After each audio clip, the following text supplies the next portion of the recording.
conversations, and I always want to start in my way. How are you? It's important because these days we don't know what really is happening. You see one today, you don't see the person tomorrow.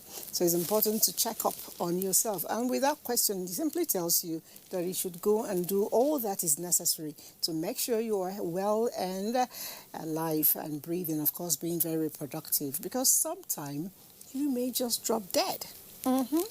We always pray it's when we are old. But what happens if it comes earlier? A lot of times we think death is not for us. Death is for them. You know, I'm going to be 80 before I die. I'm going to be 90 before I die. I'm going to be 100. Like I always say, I'm going to outlive Methuselah before I die. But that's our thoughts. If it happens earlier, are we prepared? Do we have something set up for our loved ones? I'm talking about will.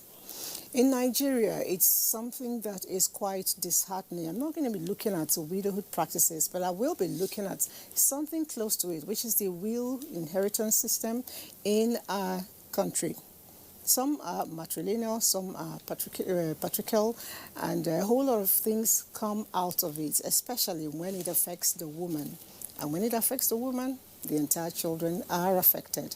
My name is Elizabeth. It is a conversation we'll be having and have an array of personalities. I'm not saying they've had experience directly, but I can assure you that they've had experiences that they are willing to share and, of course, lead us towards solution. Let's get to introduce them. I have the first one, and he's a gentleman. So, have you done your will? You answer that letter. Yeah. Good morning. My name is Ojile Abanatane. I'm a legal practitioner, a social commentator, and an analyst. Okay. Good to be here. Good to have you. Hi, everyone. It's always a pleasure to be here. My name is Lynette Ikwen. I'm a broadcast presenter, I'm a philanthropist, many other things, especially cutting-edge technology. Okay, so now we're talking about philanthropy. You're going to have to drop that glasses on your head. You know, it's not a problem. So you're dropping it. That's part of philanthropy. Not a problem. It can be donated. Not a problem. Hi, I'm Dr. Stella Iwagu. I'm a nurse midwife, a public health professional, a farmer, and a human rights activist. Did you say farmer? Yes, ma'am. Wow. Okay, we'll get to that. But all the same, our topic today is the inheritance system in Nigeria. It's a course that we can never get exhausted or tired speaking of. But let's quickly look at something. When we come back, we delve into it full time. Don't go away. The word inheritance connotes diverse meanings to diverse communities, both the patrilineal and the matrilineal. Across the world, there are matrilineal societies. These are places where the family history is traced from the woman and she's also the family head. Though this is commonly associated with indigenous American and Asian cultures, it also occurs in Africa and in Nigeria to be specific. When adhering to the patriarchal system in pre-colonial Nigeria, there were some civilizations that practiced aspects of matrilineal or matrilineal society.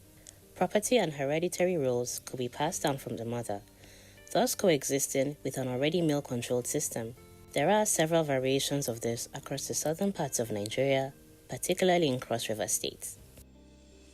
The Mbebe and the Yakor, distinct tribes in the Middle Cross River region.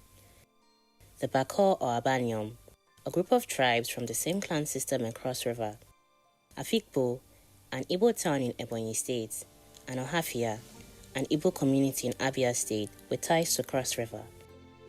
These are all groups of peoples that have either practiced matrilineal in the past or still continue to adopt characteristics of it in their ways of life. For instance, family ancestry can be determined from both the father and the mother, or the father's lineage is solely acknowledged, but land, houses, and other structural properties are passed down to the children from their mother. Despite the advent of Christianity and British colonialism, some communities in Nigeria still observe customs of the matrilineal system of inheritance. The pertinent questions to ask are: 1. Are there benefits to this?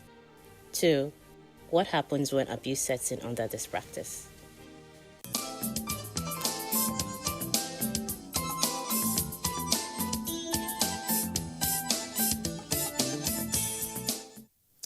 All right. While that was going on, we're trying to, define what matrilineal system is and how it differs from the patrilineal. And I recall I was saying that the matrilineal, the woman is the head of the family. So you trace the generational tree from the woman, not from the man, so to speak. Mm-hmm. So you have things, if it's Nabriba, you have things we call Iku. And Iku means, descendant of a particular family. And if you trace it, that family usually comes from the woman, probably the first woman. And if you're married from outside of Abriba, like my mother is, automatically, since you don't have a family within there, you're also part of your husband's family. So you belong to the same tree. But then that's explaining matrilineal. And I noticed a lot of people were like, wow, what's wrong? It has its own advantage, by the way. We'll get to all that later. But let's see. What's your take on our heritage sister as a barrister? Yeah, thank you very much. In Nigeria, we have the rules, the Wills Act that governs what should happen to someone after his demise. Usually, especially where the person dies leaving a will. Where he died without a will, he died intestate. But where he died with a will, what it means is that we have laws that guides what should happen to him, especially where he left what should happen to his properties after his demise. So where we have such a case, it will be very difficult for one's culture or practices to come in and override what the law says, especially, like I said, where he has a will. What will happen is that his will will take prominence of what he wants. And what is the will? This is a document. This is a legal document whereby you're envisaging what should happen to you or your property after your demise. And where such documents are registered and kept where they should be kept, nobody comes from nowhere to say, no, we should go the other way. So where you have this will is what takes effect. And it's usually after your demise. A will does not operate while you're still alive. It's usually after the death of someone who has a will. You're speaking, and I'm having flashback of certain things that may have transpired in my life, or certain things I have read about, and I'm trying to look at customary law, will. How does it interplay? I mean, what's customary law in the first place? Isn't it where the traditional law is, plays supremacy over the common law? I don't know. No, you see, customary law generally is that custom, that practices that regulates a particular set of group, right? Okay. Yes. Ordinarily, before now, the practice is that, even now to some extent, the practice is where a loved one dies, what they practice in their culture comes to take prominence as to what should happen to his property, sometimes even his children, even his wife. But the law is that where you left a will behind, they will take prominence. So the customary regardless of law, what you the have, practices of the people will no longer affect what really? you have. It won't affect the will. Okay. What it means is the will is supreme. It does not matter what your culture defines. You define what you want to happen to your assets. Exactly. To your children, to your wife, to your husband, because also women die. Mm-hmm. So the culture has its practices. Some of them good, some of them not so good.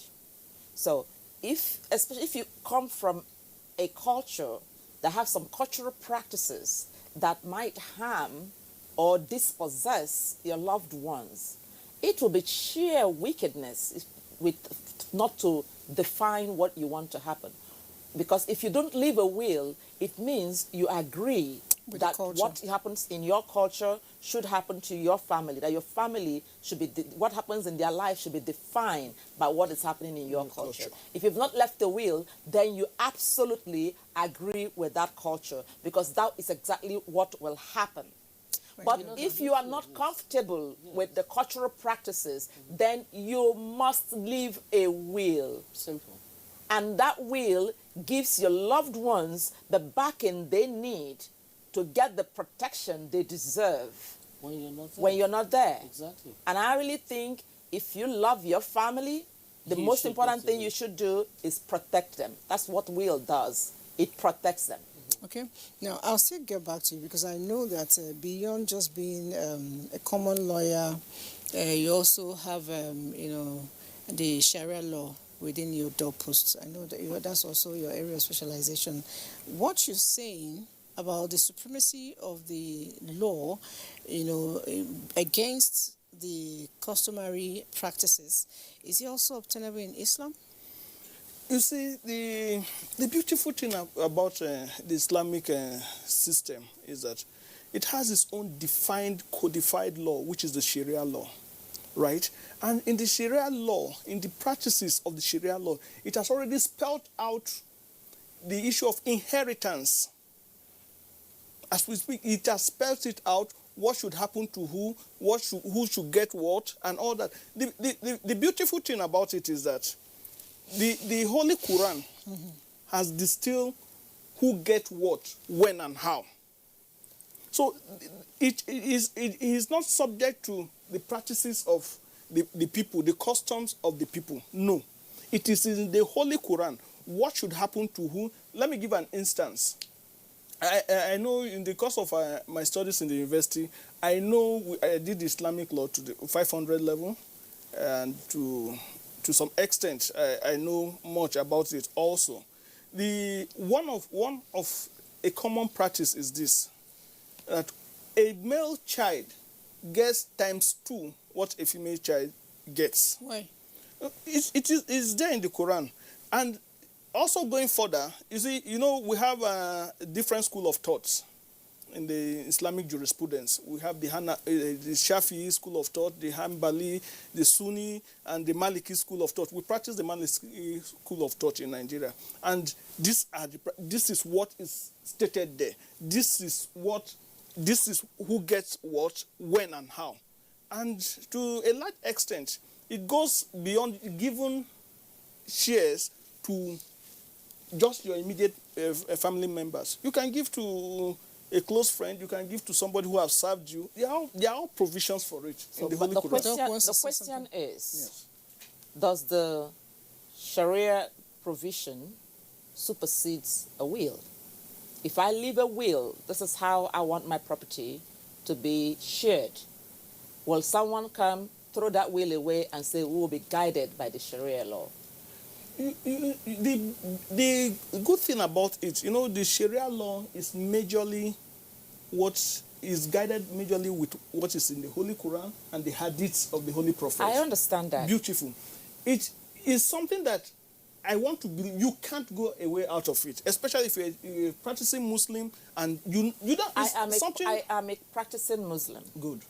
But I might probably just be a funky practicing Muslim that want to ensure that I want to leave my asset, A, B, C, D, that might be different from what is in the Quran or what is in the Sharia law. Because really, Nigeria is running several systems. Here, it's like, religion is a kind of culture, really. We're saying that in this part of the country, your will supersedes the custom. And here, we're saying your will do not supersede the Sharia law. That I just want to understand that. Okay. If I'm to answer it straightforward, I will just tell you that the Sharia law is recognized by the Constitution, right? The practice of Sharia is in our Constitution. How does it code with the common law? Because the common law says the will is the ultimate. Yes. Does it differ by... You see, the common law is not the Constitution, right? The common law, the Wills Act, is not the Constitution. Is it not derived from the Constitution? Is it varies from the Constitution? No, it is a law that is made all by the law, National all Assembly. law must draw from the Constitution. If the law Yes. varies from the tenets of the Constitution, then that law No, the law Can does be- not vary from the tenet of the Constitution. But if we talk about, we have the Child Rights Act, we have other laws being made by by the National Assembly, right? The Wills Act, right, is also a making of the National Assembly. They are all there. They are not the Constitution. That is but why they are drawn you can see from the strength of the Constitution. Yes, if it is, they are drawn from the strength of the Constitution, but it's not the Constitution per se. The Constitution did not enforce, did not make it compulsory that you and I must have a will. No. So it is not an imposition not- from the it's not Constitution. really enshrined. It's an act. You can choose to have a will. I And can you choose can to choose have. not to have. I cannot choose to have. Okay, now, where one has chosen to have a will, I'm going to dwell a little bit more with Doc here with us on this aspect. I also know you've been part of it too, where women are dispossessed, you know. You've had several encounters. You want to share some of these things with us? I mean, there is this scenario where a will is given and the brothers, the sisters get up and say, you're a visitor. You don't belong here, so we're not going to give you this. Yeah, there are cases like that I've witnessed in court, and even just recently, the Supreme Court gave a judgment whereby before now, in some part of eastern part of the country, where female child are not recognized to partake in the properties of their parents. But of late, the Supreme Court have nullified such practices and said no, it is alien to us. Usually practices that are against natural equity and good conscience, right? They usually are frowned at. And with the recent decision of the Supreme Court, I don't have the case handy here, it has given that girl child the right to also partake in the property of his late parents. Just like you said, one can leave a will, and in the will, you ensure that you make provision for your female daughter. But after your demise, you discover some practices will still want to remove such persons, such a female child, from enjoying what the father or the mother, as the case may be, have left behind. But the position as at today is that such a person can go to court and challenge it. Now that's beautiful. I've watched the both of you. It's been so beautiful, actually. You know, like we need to do this again. At the age of 10, I happen to be an observant person, and I have a keen and alert mind. When I sit with people, I don't just wallow away. I take in the environment and try to understand everything going on and how I can be better if the environment doesn't suit me. Now, at the age of 10, I noticed my dad is the last born of his family. And so I noticed that the firstborn always wanted to impose some things on my father. It happened that we grew up abroad for a while before we returned. And I found it very strange. Now, having some exposure, schools and all of that, from the Western background, I couldn't understand why his elder brother should come and make decisions in our home. And then I couldn't understand why whenever he came around, Daddy was nervous. But he was never nervous around his dad. His elder brother felt like he was the custodian or family guardian or something. So he wanted things to be done traditionally. You dare not. He will come and he will insist. And then I couldn't speak my language at the time. I wasn't happy with that. And I asked my dad one day. I probably was his favorite at the time. I don't know. First girls and their dads. I don't know. And I said, Daddy, why is it that you like doing whatever your elder brother asks you to do? He said, well, in the family you need to respect people and all of that. But that didn't go well with me, because I'd seen situations where my classmates had lost their parents and their situation just became so poor. They were coming to school with torn uniforms and all of that. And I couldn't understand. What happened? Our father died. Yeah, so what happened? Well, they've shared everything. Shared what? I don't understand. People who used to come to school in official cars with ACs and everything, they're now trekking to school. That bothered me. And so I went and asked my dad. I said, Dad, if you die today, what will happen to us? He said, I'm not dying anytime soon. I said, but you don't know that. He looked at me and said, do you want me to die? I said, no. But I've seen that if you die, your elder brother is going to kick us out, our mommy. We'll be on the street. He's not friendly. He's not nice. Something needs to be done. Okay. And then I insisted that he should write a will. I kept pressing my father till he wrote that will. And when he did, he came to me and said, I have written a will and this is my lawyer. At the age of 10. It happens, to God be the glory, my father is still alive.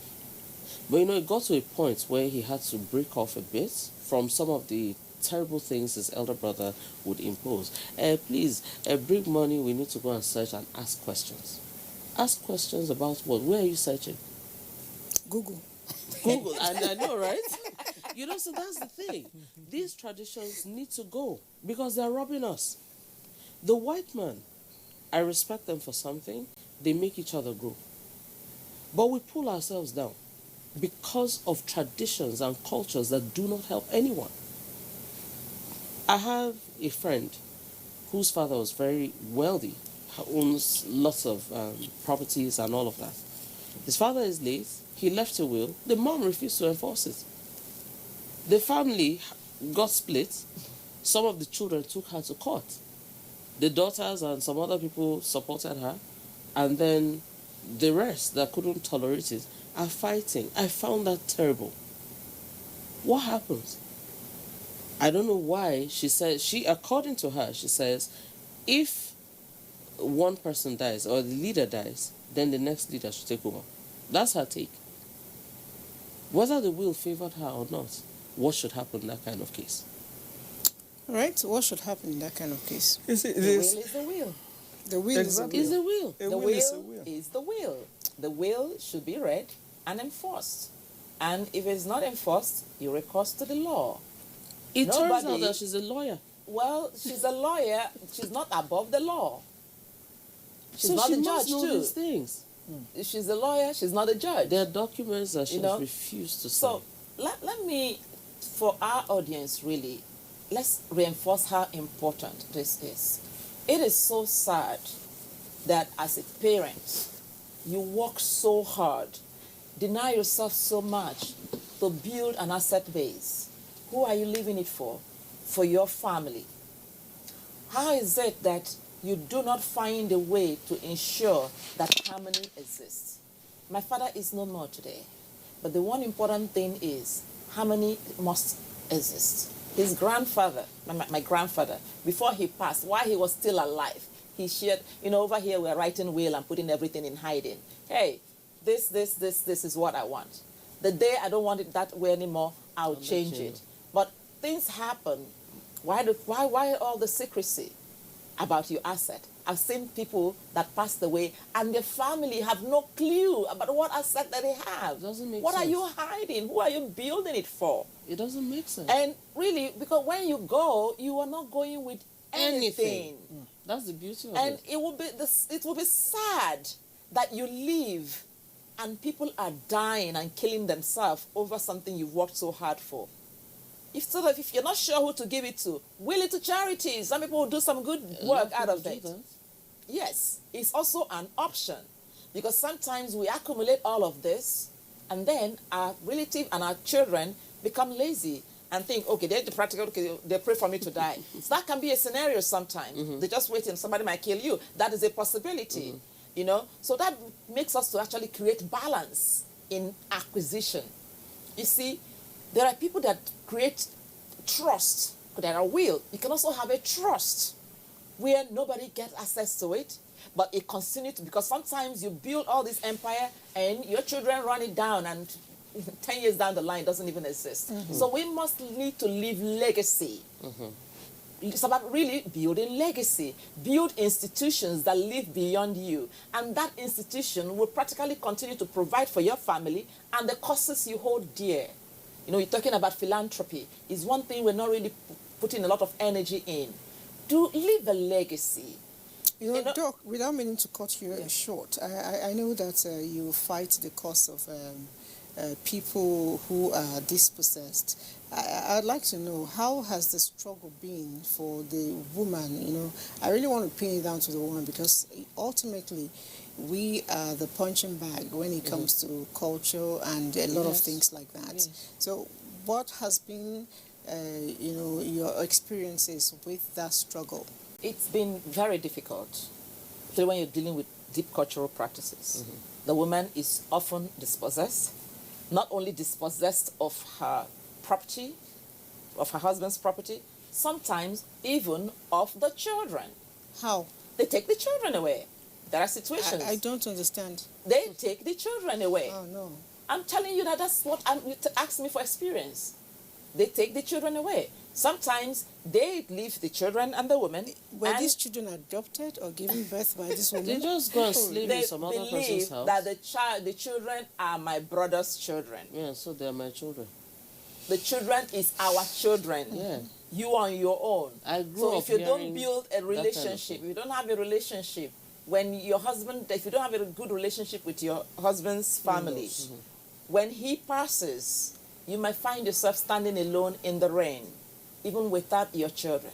A woman, you know, you can dispossess a woman of property. When you dispossess her of her children, you might as well have killed her. Exactly. Okay? Because she has no more reason to live. For many of us women, our children are a reason dear to the reason we live. So that is the extreme case it happens. Especially in the early times of HIV, I remember cases we had to write letters, we have to even engage Gani Falemi at some time, we have to engage Falana at some time, because it's a pro bono case. We're looking for lawyers that can afford to defend these people without charging them. Next time you do it. Thank you very much. And we may also have to build. We have worked with Nigerian Bar Association in some cases. They come in to help. But you know, when you're being represented by someone you're not paying, you often do not get the best. So it's really a struggle, and it's something that even as women looking for good causes that we might begin to invest in, to create a fund that would ensure that women in this situation gets the best, not the crumbles, and is properly funded. Because you know, you talk about women. I have always said there's something not right, because even in these practices, you or Igbo, the Umuadas are often the one that, you know, inflicts this pain on their fellow women. Why is that so? We don't like it, and we seem to be practicing it, you know, and, you know, giving it out, dishing it out to other people, but we don't want to take it. So those are part of the conversation that we have. That when I have opportunity to speak with women during their board meetings, during the gatherings, how can we say we are fighting the cause of women, and then we are the one that enforce pain on women? I remember a situation, if I can refer to my family, my brother's wife wants to go to a different church. I mean, it's as simple as even the freedom of religion. Are you serious? She wants to serve in a different church. And somebody's like, in my family, like, why is you not going to the same church your husband is going? And as an Ada, they want me to come in and, you know, put my feet down. That you must. I say, hey, I really believe that she's a human being. She has a right to go to worship.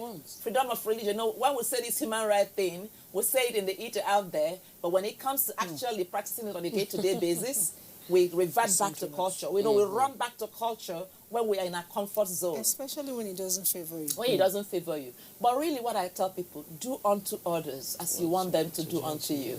And what you don't like, change is now. Be the change you seek. And another thing I talk, even with we don't practice that, I tell we, the elite, we, the educated ones, we are the ones that need to stand strong for change, because we can stand whatever they bring on.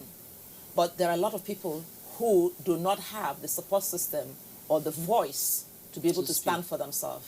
So we must change that, and it's a gradual process, because when it rains, it might rain on all of us. Exactly. Really, because there's no guarantee, and we must be the change we seek. I am calling on women. Do not hurt another woman. What do you want for your daughter-in-law? I mean, if she makes your son happy, then be happy for her and be happy. So it starts with mother-in-laws, it starts with sister-in-laws, when you think because somebody has the authority to marry your brother or marry your son, doesn't make her a slave. It makes her an asset, because your son's happiness, your brother's happiness depends on this woman. So from my perspective, she's the queen. If my brother is happy, if my son is happy, I'm in heaven. I will clean your shoes, really. But that's the beauty of marriage. When the partner is happy, my brother, if his wife makes him happy, it's easy for me to go in and that pretentious squeezing of face, so they can ask me what's the problem. I'm like, I need this, So, but when he's upset, Unhappy, if I go, he screams at me. Of course. That's how life is. But let's see, this conversation is not happening just within the four of us. There are people who are writing in. Let's see if they can make contributions to our topic. Good morning, moderator. Concerning the issue of will, testament, sometimes after the death of a principal, a section of the children of a principal contest the will of their father. In a situation like that, what happens? That's Bob Manuel T. from River State. Yes, you see, we're just talking about will generally. The wills have characteristics. They have the test which they pass through to know how valid they are. Of course, there are instances where wills are being challenged in court, most especially when such wills are gotten under fraud, misrepresentation, and so many more other factors. For instance, a testator, right, who probably on his sick bed. Also, who be tested? A testator is someone that left a will, right? So probably that's the principal now. The principal, however we want to call it. So probably on his dying bed, probably he doesn't have that mental capacity to put down something, or he was influenced, or he's influenced, most especially from a polygamous family. Maybe one of the wife has a domineering influence against the man, and he decides to distribute the share, leaning more on one side than the other. Of course, if there are instances like that, and you can prove same, it can be challenged in court, right? It can be challenged in court. But there's one point that we need to stress and make here quickly. You see, when a typical Nigerian and Africans especially, when you talk about will, the next thing is that you are wishing me death, or I'm wishing the other person But death. Lynette's Exactly. daddy wrote will when she was just 10. It's a courageous step she took, and I am so shocked at age 10. I really commend you. You see, the beautiful thing is this: when you talk about will, we're not talking about that you're going to die soon. After all, nobody who knows who will even die first before the other. But there's something that the will takes care of, that even in your grave you'll be very happy about. Just like what Dr. have rightly pointed out, the ugliest scenario that we've seen from her narration, those kind of practices can be cured in your will. May I ask you a question? I think from what this person is really, can you educate us and the viewers, how do you ensure that your will is valid? What are the steps that you need to take? I know you need to write it. I know that it needs to be witnessed. I know that it needs to be signed. I know it needs to be given to someone. So maybe if you put those steps, because scribbling something doesn't really make it a will. Exactly. So what are the things that defines a will? Beautiful. Thank you very much for that question. You see, the thing is this: there is no particular format in which a will must be written. But the law is that it has to be in writing, black and white. It has to have witnesses, the people witnessing it must not necessarily know the content of what is there. I can call people together and say, see, look at this document. This is my will. I'll turn the back page. Help me to sign here, sign here. You can also, if possible, you can also sign each of the pages. That is another validity of making it genuine, right? I am doing it in presence of not just one person, two, sometimes. It doesn't even have... Must those people also be, you know, Beneficiaries? beneficiaries of the will? Usually they are not, because they are the people, and they are not just any kind of person you just pick. Sometimes you can get your lawyer to witness, you can get your pastor, your priest, you can get somebody who is respected in the family, right? Who cannot, like I said, they must not necessarily know the content. You tell them, this is my will. Like, let me cite an instance. The late Gani Fayemi you just mentioned, when he was doing his, he did it in front of a camera in his chambers with his lawyers, everybody, and said, this is my will. They all signed. And after his demise, till date, we've not had any issue, because you can't doubt such a will. So wills are something that should have, to a very large extent, the genuineness of it, right? You can't just do a will and hide it and nobody knows about it, and probably they were just searching your box one day and discovered. No, okay, of course you can. Must there be a legal stamp on it? Yes, not just a legal stamp. It can also be registered at the probate unit of the High Court. Okay. Once it is done and it's kept there, of course, you can notify whoever cares to listen that I have a will, is in the court. All right, so let's quickly take another one. Male gets double shares because a man's responsibility is more. So whatever he gets, it will be enjoyed by others, unlike a female who does not have anyone under her. Really? Really? Okay. How about the children? The female does not have children. No, have Really? Wow. Okay, that's your opinion. I will not talk.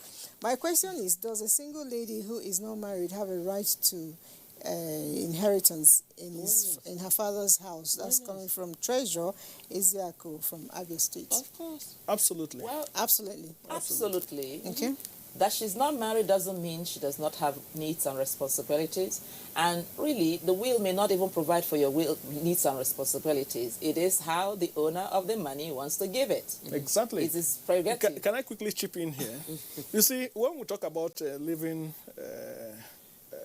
properties or living something in a will, I've witnessed a will in the Lagos High Probate Division, High Court Probate Division in Lagos, where a father, what he left for one of his sons was insults and curses. Wow. So it doesn't necessarily mean it has to be property, it has to be money. It is what you want, what you feel about somebody. Probably, who knows, probably the person led to why he's dying also. So it has to be what you want to happen. It mustn't even be property, it can be a way of blessing. Okay, my son, my daughter, I'm leaving you, be prosperous and all that. Yes. Whatever you want, that is what is stated there. So it's usually not about property, money, cars, houses and all that, no. But let's get back to the question of the single lady. She does have needs, and she's not likely to remain single for the rest of her life. Thank you. She's going to marry someday, and if she marries, her husband has equal right to To her whatever will. asset that she has. It's a journey then of she- love. she probably will and she's still have going to have children. children. They also, it's really a way to give leg up. You know, what this does, it's really about legacy. You leave a will and you give a leg up to someone, and that person is not able to start from zero. They're starting from somewhere, and they get a little higher. Their children do better, and then they get a little higher. You see, that is how prosperity is built. Exactly. You know, This is how prosperity is built, so that everybody don't have to start from ground zero. Exactly. That my father doesn't have anything doesn't mean we can't move a step further. Yes. That's really what it does. And eventually, we'll all be better off for it, really, if Right. it's done right. Lynette, you were going to add something? Yeah, I was going to say, for me, my take, I'm a practicing Christian, and my Bible tells me that a good father leaves inheritance for his children and children's children. To back up what she said, it's a leg up, and then it can move continually, especially if there's a proper legacy, especially if you train the children on how to prosper, how to manage your estate. Then they become a part of it and they won't squander it. I began to make money at the age of 10. I'm very unique, so I've been told. When all of these were going on, I saw that the condition of my classmate was so bad, and but he's doing well today. To God be the glory. And I asked myself, if my father dies now, what will happen to me? You know what? I don't want my standard to reduce, so I need to find a way to make money. And guess what? I began to make exercise books. Yeah, I was good at drawing, so I sat down and I thought about it. My dad had a very beautiful paper cutting machine, so I used my exercise books, measured, and then I began to draw and use cardboard sheets, staple it, and then take it to school and sell. To even parents, yes, and my neighbors. So the parents were encouraged, and they would buy these books to encourage me. Okay, go ahead. Yeah, until the day I saw a printed version of what I had drawn. So I knew life was not fair, because I ran to Daddy. I was like, Daddy, look, I saw Somebody's someone taking my with market. book, the same name. And he's like, oh, then you need to stop production. I said, no, but it's mine. He said, the person can sue you to court. And for me, that was when I knew that life wasn't fair, and I need to safeguard everything that I own. So the truth is, the will just safeguards the life of your children and your loved ones when you're no longer here. Definitely. When you talked about trying to earn money because you don't want to be left in the rain, or get to sleep in a doghouse, yes, it's a reminder of what happens in certain parts of Nigeria, where I'm from, where the matrilineal system, happens. What are people basically do? That's why it's like the ladies are very hard working, because they understand that this may just be the scenario. Your husband is not around. Exactly. And right from day one, they are taught how to do a lot of things. Exactly. They are tigers when it comes to making money. Yes. But I also notice that we're not in a hurry to change that custom, because it's it benefits the man, because he feels protected. Like you said, tell somebody to write a will, he tell you, you want to kill me. So the women don't want their husbands to suddenly drop dead.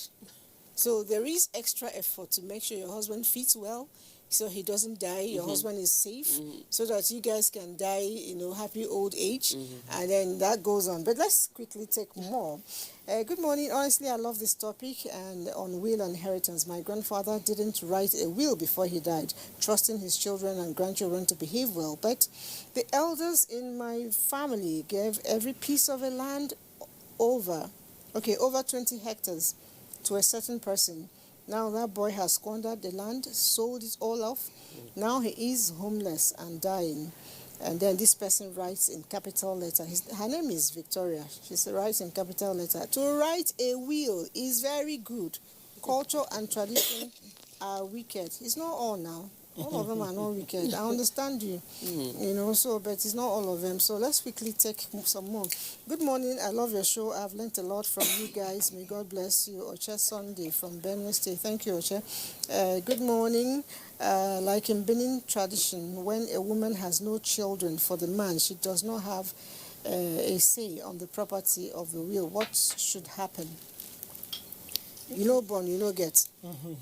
You see, we cannot overstress this issue. What the main function or advantage of a will is what the testator wants it to happen to him after his demise.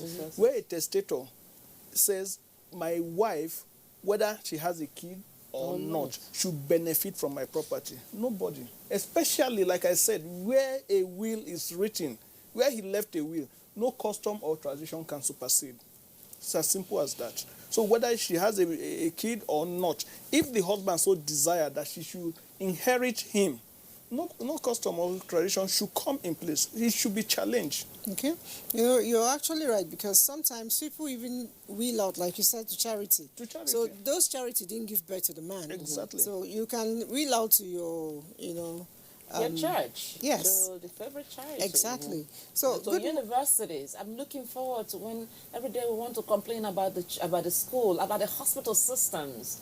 If you went to a hospital and you really got good care there, will something to them. To the hospital. If you got to a hospital and the situation is so poor, you didn't get good care, you almost died. Will something, build a hospital wing and name it after you in your will. Exactly. Build a university hostel and have it be named. Most schools, most villages have primary schools that are crumbling. Build, don't even wait to the will.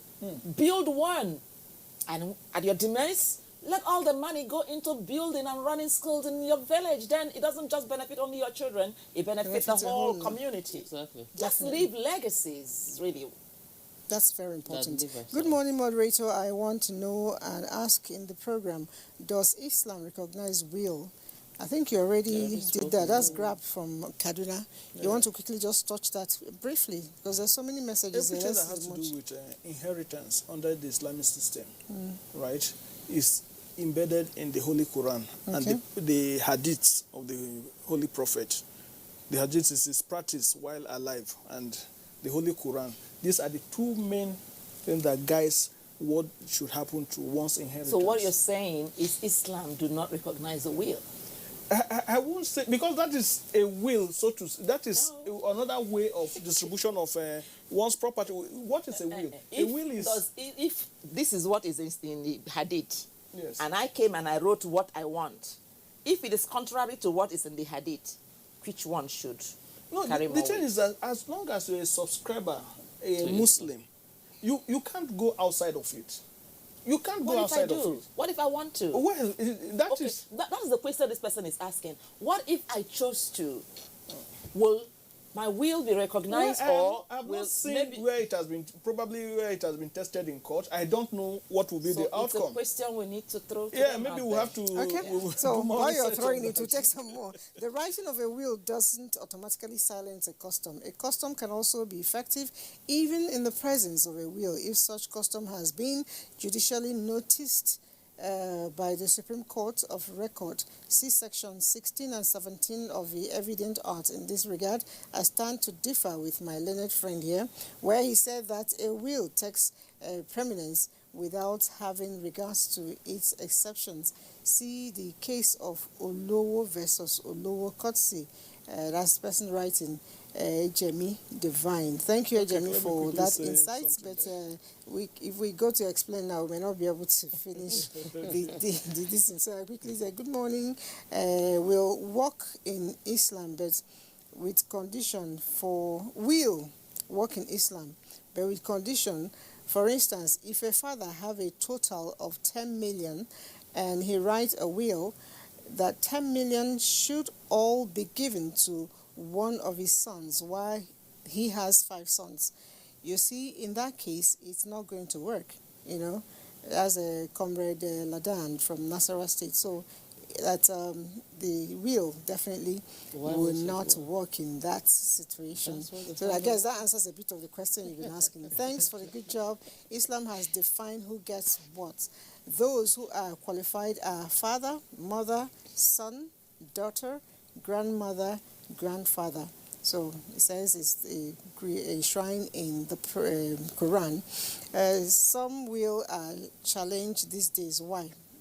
It's you already answered that. It's because when it's not properly done, you definitely want to seek redress. Good morning. I love your program. I'm Michael. Okay, thank you, Michael from Enugu, for liking our program. Good morning, ma. My brother there just said no custom or tradition should be above the will, but could not agree with that when it came to Islamic law. I think you may need to address that issue just before we go. But good morning, I'm Bolaji from Osun State. My question is, can a woman do will for her husband? You can't think for anyone. Will is a personal thing. You do your will. Your will. Because she can do her will. Her husband does his will. Exactly. Okay, so this question for me is too prone. You know, whether the woman can help the husband arrange the will. When is that will? It's no longer will. It's no longer a will. Okay, it's influence, like you said. But then, whether a woman can have a will, and the husband is a beneficiary of course. Okay, so it's doable. It's your will. It's what you want it to happen to you after your demise. So whatever you want. But let's hope that the will is not contrary to what the wife wants. Will. One amazing thing about will, especially for women, is that your will gives you wings. I think that's a good phrase. Will gives you wings. I know, Yes. right? Some things that you might not be able to really enforce while you're alive, your will can actually ensure that that is enforced when, because oftentimes the conversation we don't have, a man is free to give his resources to whom he wants, but a woman's resources is seen as the man's, and you may not have the capacity to do what you want with it, She can has the liberty to do whatever she wants. Exactly. Okay, so good morning. I think the best solution to solve the problem of culture and tradition on the issues of girl-child inheritance is for the father to apportion the property to the girl while he's alive to avoid cultural conflict. I think you mentioned something like, while you're alive, please do something so that it's not when you're dead. There's no need really hiding what you have from your children. I enjoy the interesting conversation. Bless you, and thanks for the knowledge. You're paying me from Osun State. Thank you. Osun people, your light is working. That's good. That's good. Good morning, Maz and Sars. Please, let's put our culture and tradition from inheritance. I forced my daddy to write it on his sickbed. Unknown to his brother, he demanded for his car key and the table turn around factory documents after 2 weeks of his departure. Okay, so he's insisting that we should write our will, and he had to do his own. This one he forced somebody to write on dead bed. Is it normal? Is it accepted? I wouldn't want to see it that he forced him against his will. You can convince him. Exactly. You can convince him if you never had one before that period. Of course, it should be something you are doing voluntarily. And when at least the doctor needs to certify that you're not mentally deranged, that you're not in a confused state where someone can influence you. So that's really important. My time is no longer mine, and a lot is still coming here. Simon Peter from Owerri. Okay, and I can't take all the messages, but we'll try to talk to you even after the program is done. If we do have the opportunity, we may just continue this discussion next week, especially those who are thinking about tradition and will and religion and all of that. But the basic thing is, I think that we should be able to write our will. And if you love your family, every single thing you have should be on the table. Everybody should know about it. And there should be no fear of who takes what. Thank you very much for coming. Doctor, you were fire. All right. I'll see you again next week. Thank you.